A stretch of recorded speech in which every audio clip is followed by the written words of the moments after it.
पता पूछते हैं कि माता जी कहाँ मिलेंगी भक्ति के खोज में। तो हनुमान जी जगत जननी माँ जगदम्बा भगवती श्री किशोरी के पास पहुँचते हैं। मैया नीचे बैठी है और ऊपर हनुमान जी है। इतने में त्रिजटा आती है। सब कुछ देखने के बाद जब सारी राक्षसियां चली जाती हैं तो मैया किशोरी त्रिजटा से कहती हैं कि कहीं से थोड़ा से अग्नि की व्यवस्था कर दो तो मैं अपना प्राणों का उत्सर्ग कर दूंगी। अब भगवान का वियोग हमसे सहा नहीं जा रहा है। जैसे त्रिजटा से कही तो त्रिजटा कही कि बेटी ऐसा है, रात्रि में अग्नि नहीं मिलेगा, निश्न अनल मिली सुन सुकुमारी। उसका कहने का तात्पर्य था कि हे सीता, जिस दुख रूपी रात्रि को देख करके तुम भयाक्रांत होकर के अपनी लीला समाप्त करने के लिए अग्नि मांग रही हो और वो भी मुझको माँ कह रही हो। माँ कभी भी बेटी को जलने के लिए अग्नि नहीं दे सकती। सास भले दे दे, बाद में कह दे इसको फट गिरा हम कर, लेकिन माता तो नहीं दे, इसलिए बहाना करके चली जाती है। लेकिन हनुमान जी समझे कि मेरी माँ को किसी बात के लिए अग्नि की आवश्यकता है। त्रिजटा इनकार करके चली गई तो हनुमान जी के नेत्र लाल हो गए, वृत्ति बंकिम हो गई, होंठ कांपने लगे, दांत टूटने लगे, अशोक वृक्ष की डाली हिलने लगी और वो कहते हैं कि अगर मेरे माँ को अग्नि नहीं मिल रहा है तो अपन जठर आगी बढ़ आगी सगरा के मिली के दवागी आगी आगी में मिलाई दे। और ये हर से आगी रही, वो हर से आगी रही, आगी बन अगिया में अगिया लगाई दे। कहे हनुमान करे तनो से नाही बने तो तूर तारी सूरज के भुइया गिराई दे। अब ये कंगरा के बदे माई मोरी रोई रही, सारी नगरी के आज अंगरा बनाई दे। सारी लंका नगरी में भी थोड़ी देर में अग्नि ही अग्नि दिखाई पड़ने लगेगा। जैसे हनुमान जी संकल्प लेते हैं कि सूर्य भगवान को ही अगर कहीं नहीं अग्नि मिलेगा तोड़ ताड़ करके नीचे गिरा देंगे। सूर्य भगवान ऊपर की ओर भागा चला। सूरज उठे रात जात, ऊपर परात जात, कहीं फिर से नली ले भई मन शंका। कहन कहता फिर से जानते हो भोर का सूर्य क्यों लालिमा लिए हुए निकलता है? डरता रहता है। जाकी बाल विनोद समझ जी, डरत दिवाकर भोर को, ताकि है तमकी ताकि ओर को। जो हनुमान जी का भक्त होता है उसके तरफ तमक करके ताकने वाला को, जिसके बाल लीला को सोच करके लाल लाल जब तक सूर्य भगवान रहते हैं वो डरते रहते हैं कि फिर न बन रहा जाए। कतो अंजनी मैया कह दे वह लाल लाल फल जौन फिलावा जाओ है आकाश। तो इतना बड़ा सामर्थ्य जो है यह कैसे प्राप्त हुआ? यह सिर्फ हनुमान जी के भीतर अगर है तो वह परमात्मा की भक्ति के कारण है। इसीलिए जब समुद्र लांघ करके हनुमान जी गए तो प्रभु श्री राम पूछते हैं कि भैया कैसे लंका चलाए? तो हनुमान जी सीधे कहते हैं प्रभु, नाग सिंधु हाटकपुर जारा, निश्चर गणवध विपिन उजारा, सो सब तव प्रताप रघुराई, नाथ न कछ मोरी मनसाई। ये सब आपका प्रताप है, हमारी कुछ भी नहीं है। तो जो भक्त देखता है तो भक्तों के दृष्टि में सब प्रभु का प्रताप है। इसलिए जितने भी लोग हैं सब भरत जी के भैया के साथ जा रहे हैं और रास्ते में जो मार्ग उदासी तपस्वी विरागी त्यागी महात्मा है वो सब लोग एक स्वर से कहते हैं कि भरत जी जो है साक्षात प्रेम की मूर्ति हैं, अद्वितीय हैं, इनका कोई जोड़ नहीं है। भरत भैया सबको लेकर के अयोध्या से जा रहे हैं राम जी से मिलने के लिए। आइए ही एक छोटी सी झांकी हम सभी लोग देख लेते हैं, तत्पश्चात इसके आगे की कथा कल आप लोगों को सुनाएं। सज्जनों, भगवान श्री राघवेंद्र सरकार स्फटिक शिला के ऊपर बैठे हुए हैं। स्थिति गजब है। सारे देवता लोग डर रहे हैं। देवता लोग बृहस्पति से पूछ रहे हैं कि यह बताइए मान लीजिए अगर भरत कह देंगे तो क्या राम भगवान लौट जाएंगे? तो गुरुदेव कह रहे हैं, बृहस्पति देवता, आज बृहस्पतिवार का दिन है, उन्होंने कहा कि अगर भरत कह देंगे तो राम जरूर लौट जाएंगे। सब देवता कहे बनी बनाई खेल चौपट हो जाए, तब इसका मतलब रावण का वध नहीं होगा। कहे हाँ, अगर जो है भरत भैया कह देंगे तो राम जी लौट जाएंगे, निश्चित है। तो कहे कि तो हम लोग तो डर रहे हैं, आप क्यों नहीं डर रहे हैं गुरुदेव? कहे तुम लोग यह तो पूछते हो कि भरत भैया कह देंगे तो राम जी लौटेंगे कि नहीं, यह क्यों नहीं पूछते कि भरत भैया कहेंगे भी कि नहीं? कहा क्यों? कहें भारत ही जान राम परछाई, जो सेवक साहिब ही सकुची, ऐसा भरत कोई कृति ही नहीं कर सकते कि जो भगवान को संकोच में डाल सके।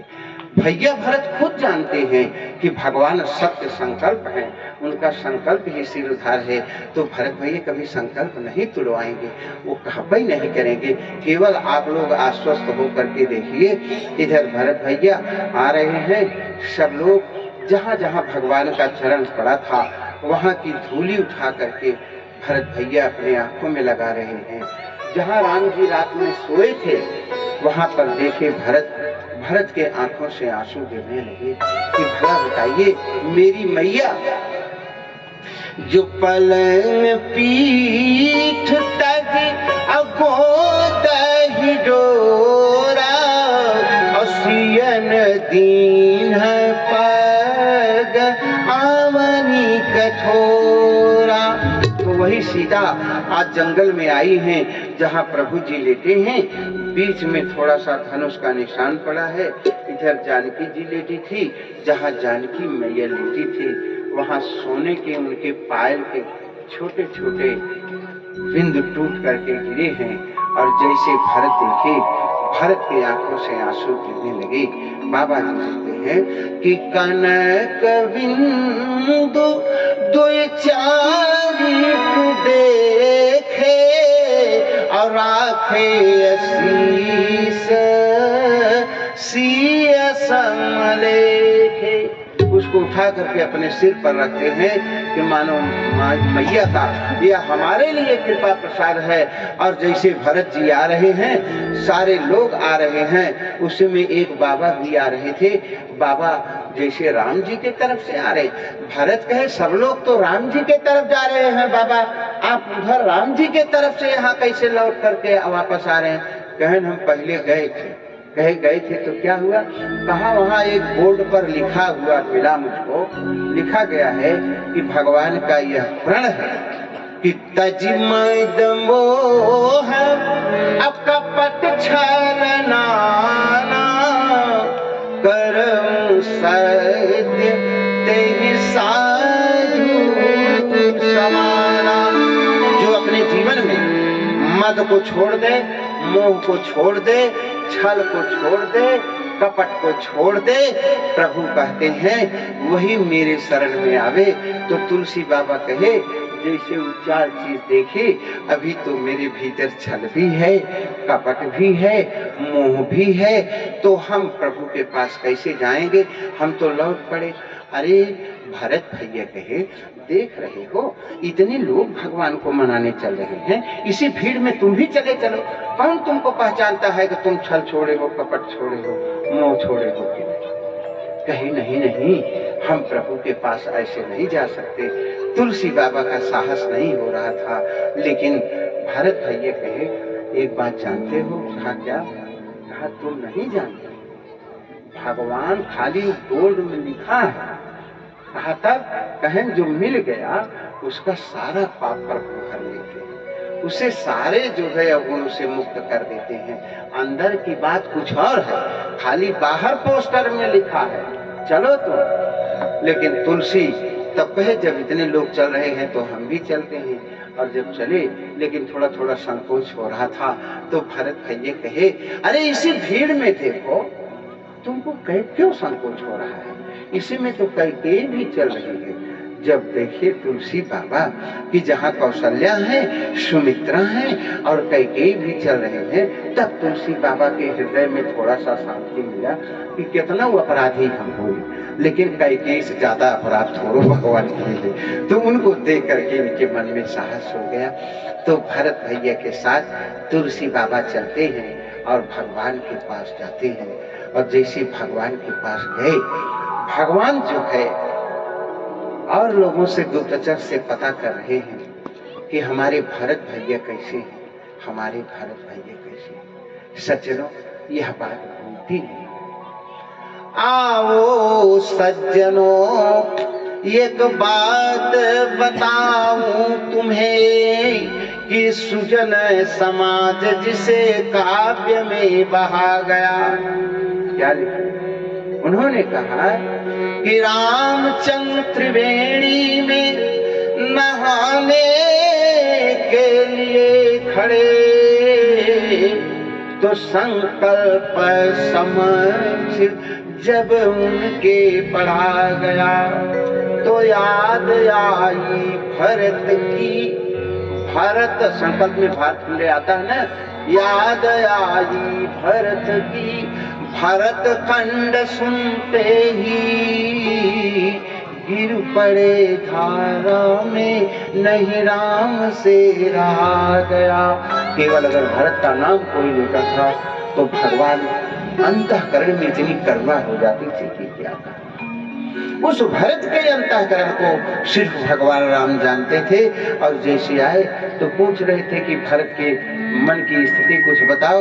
कहा भरत भैया हमेशा अपनी को कोसते रहते हैं, कहते हैं कि माया धीग धीग धीग उदधिया भागी, सब उत्पात भयउ जेहि लागी, मोहि समान को पाप निवासु, जेहि लगि सिय राम बनवासु। जब समझत रघुबीर सुभाऊ, तब पग परत उतारिल पाऊ। जब भगवान का स्वभाव सोचते थे तो भरत भैया आगे की तरफ जाते थे, लेकिन जब माँ का स्वभाव सोचते थे तो पीछे की तरफ मुड़ जाते थे। भरत दशा तेहियो सर कैसी, अली प्रवाह जल अलिगति जैसी।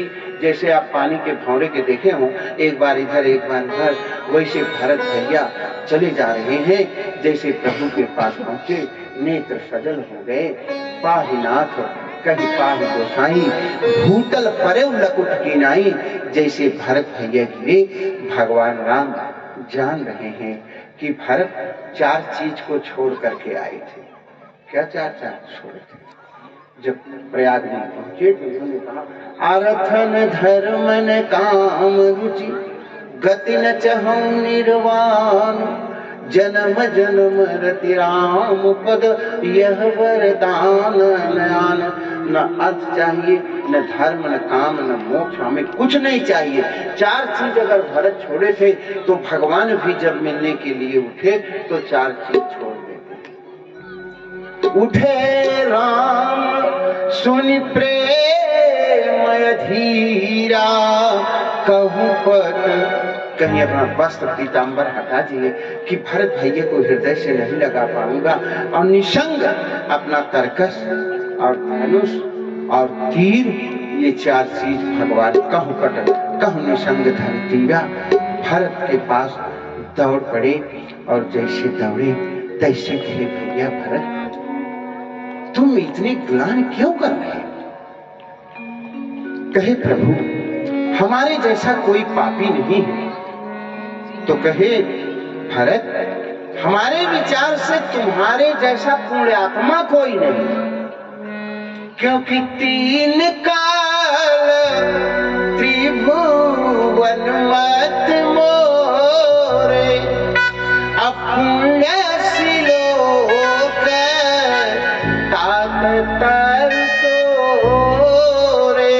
हे भरत हमारे विचार से तीन काल, भूत भविष्य वर्तमान, तीनों लोक, आकाश पाताल मृत्यु लोक, तुम्हारे जैसा पुण्यात्मा कोई नहीं। भरत कहे नहीं प्रभु हमारे जैसा पापी कोई नहीं। तब राम जी एक प्रश्न पूछ दिए, भरत ये बताओ, तुम कहते हो तुम्हारे समान कोई पापी नहीं है, मैं कहता हूं तुम्हारे समान कोई पुण्य आत्मा नहीं है, तो सही किसका? भरत भैया बड़े धर्म संकट में पड़े कि अगर यह कहें कि प्रभु आप सत्य नहीं कह रहे हैं, इसका मतलब परमात्मा असत्यवादी, और अगर यह कहूं कि जो हम कह रहे हैं वह सत्य है, इसका मतलब मैं स्वयं को अहंकार अपना सिद्ध करूं कि नहीं हम भी पूर्ण आत्मा है। अब ये तो दोनों बात बनेगी कैसे? लेकिन धन्य है भरत भैया। गोस्वामी तुलसीदास जी महाराज लिखते हैं, भरत भैया उत्तर देते हैं, कहे प्रभु दोनों का सत्य है। कहा नहीं, दो सत्य एक साथ नहीं हो सकते।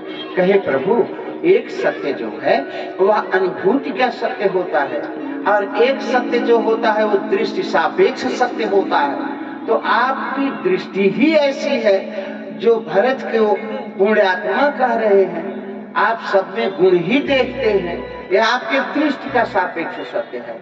लेकिन मैं अनुभूत का सच अपने हृदय की बात कर रहा हूँ प्रभु, मेरे समान कोई पापी नहीं है। अच्छा तो मान लेते हैं हमको सिर्फ जो है गुण देखने आ रहा है और कुछ नहीं। कहा हाँ प्रभु, आपके भीतर आपके नजरों में दोष देखने की शक्ति नहीं है। कहा यह कैसे कह सकते हो? प्रभु एक आदमी आया था, वो कपटी कायर कुमत जाति लोक वेद बाहिर सब भांति, असुनि गुण साधु समाज बखाने, देख दोष कबहु न उड़ाने। हे परमात्मा, आपकी दृष्टि में किसी का दोष देखने नहीं आता है। कहा अच्छा कोई बात नहीं है, मान लीजिए हमको किसी में दोष देखने नहीं आता, लेकिन भैया भरत हमको गुण तो देखने आता है, हमको तुम्हारे भीतर गुण गुण दिखाई पड़ रहा है। भरत भैया कहे फिर फंस गए। अब क्या कहे? जब भगवान कहे हमको तुम्हारे भीतर गुण ही गुण दिखाई पड़ रहा है, धन्य है भरत। भरत कहे तुरंत जो है प्रभु आपसे मैं दो प्रश्न पूछना चाहता हूँ। कहा पूछो। कहा मान लीजिए तोता बहुत बढ़िया श्लोक कहता हो, अब बंदर बहुत बढ़िया नाचता हो, तो यह तोता का गुण है या बंदर का गुण है कि उसको नचाना सीखने वाला मदारी का गुण है कि तोते को पढ़ाने वाले का गुण है? भगवान राम कहे वह तो तोते को पढ़ाने वाले का गुण है, और मदारी जो बंदर को नचाता है उसका गुण है। तब भरत कहे भाई प्रभु अगर हमारे भीतर कोई गुण दिखाई पड़ रहा है आपको, तो मैं तो आपके ही हाथ का बंदर हूं। अगर इस भरत भैया के भीतर कोई अच्छी बात निकल रही है तो आपका ही दिया हुआ संस्कार है। भरत कहते हैं पशुनाचत सुख पाठ प्रवीणा गुण गति नट पाठक आदिना।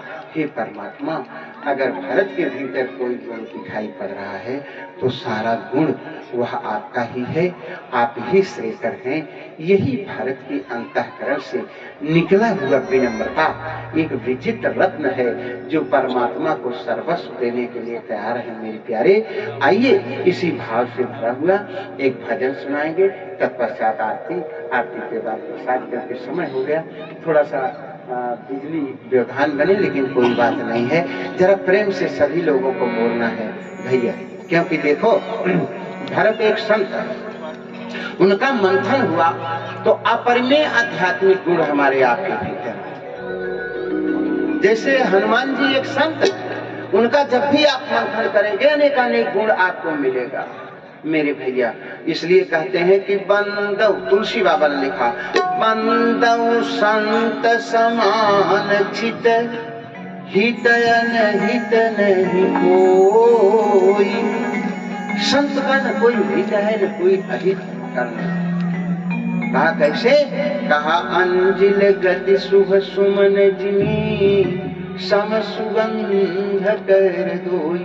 जैसे आप अपने अंजलि में सुमन लीजिए तो सुमन ये नहीं देखता है कि ये दाहिना हाथ है कि ये बायां हाथ है, दोनों को बराबर सुगंध देता है। उसी प्रकार से संत किसी को हितैषी किसी को अनहितैषी नहीं देखता, वो सबको बराबर सुगंध देता है। ऐसे संत भगवान के चरणों में भरत की लीला को याद करते हुए जरा प्रेम से सभी लोग बोलिए, संत कैसा हो कि जहाँ जैसे भरत से प्रेम हुआ मिला, वही प्रेम जिस प्रेम से परमात्मा मिल सकता है मेरे बंधुओं, उसको याद कीजिए कि मुझे प्रेम का पंथ बता दे, ऐसा कोई संत मुझे प्रेम का पंथ बता दे, ऐसा कोई संत मिले।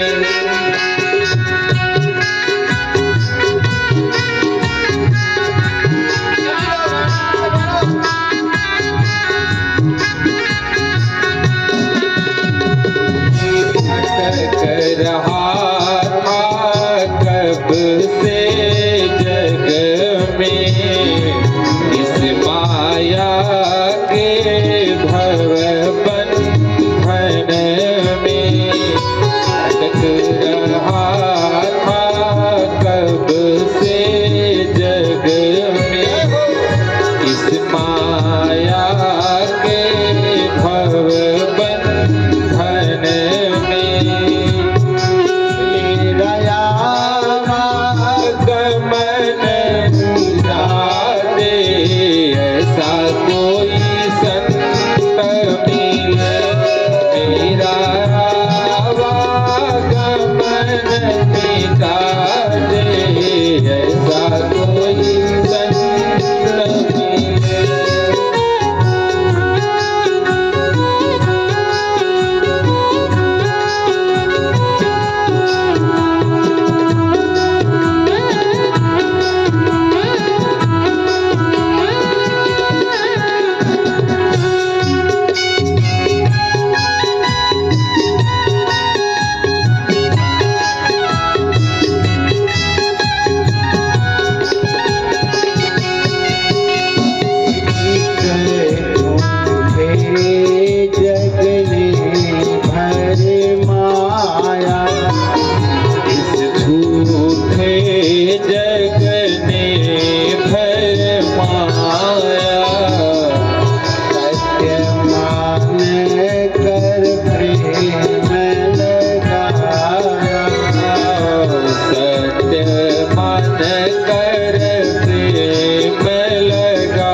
आप सभी लोग खड़े हो जाइए, अब आरती कीजिए। बोलिए वृंदावन बिहारी लाल की जय।